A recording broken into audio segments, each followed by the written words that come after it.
mesdames et messieurs, bienvenue sous notre chapiteau.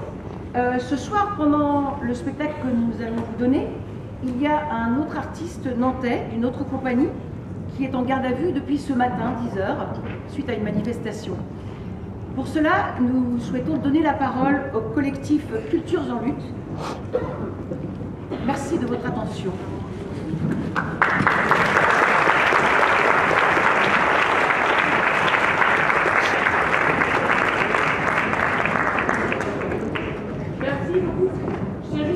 Ce n'était pas exactement une manifestation, notre camarade a été arrêté alors qu'on allait tranquillement en action. Voilà. Et voici les faits. Le rendez-vous est donné à 9 h 30 devant le parvis de la gare Nord à Nantes. Nous étions une trentaine de personnes du milieu de la culture pour se retrouver afin d'aller déposer une lettre à la direction régionale du travail se trouvant de l'autre côté de la gare, au sud. Une arrestation arbitraire de plus par la police contre le mouvement social à Nantes. Un dispositif disproportionné nous attend et nous empêche de traverser pour des raisons qui resteront à la discrétion de la répression. Devant les passagers et les passagères atterrés ou terrorisés, un comédien est menotté et emmené en détention sous nos yeux et devant les caméras.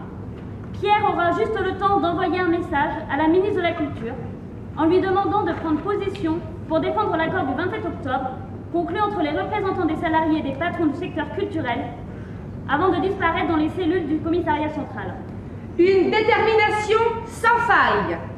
Nous, les camarades encore libres, avons tenu à conduire l'action jusqu'au bout et, contournant le dispositif répressif, sommes arrivés à la Drette, où nous avons pu échanger, toujours calmement, avec la responsable et lui avons remis le courrier à faire remonter au ministre concerné.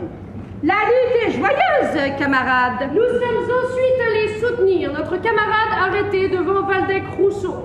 Nous avons été rejoints par les directeurs et les directrices de salles de spectacle de l'agglomération nantaise, de l'élu à la culture de la ville de Nantes et de nombreuses militantes et militants et camarades de l'ensemble de la CGT. À ce moment-là, nous avons eu, indéfectiblement dans la bonne humeur, tout le loisir de discuter de l'utilité, de l'absurdité et de l'efficacité relative de la répression du mouvement social. L'homme du marche. Pierre, sans conteste, ton sang-froid face à la violence de l'adversaire transforme l'essai en une poignante interpellation. J'espère que tu nous entends là où tu es.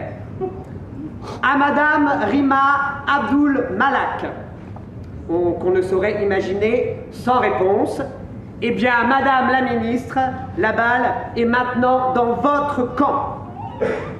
Et n'oublions pas surtout Pierre. Face à l'intimidation policière, retrouvons-nous demain pour le soutenir à 10 h devant Waldeck-Rousseau. Nous ne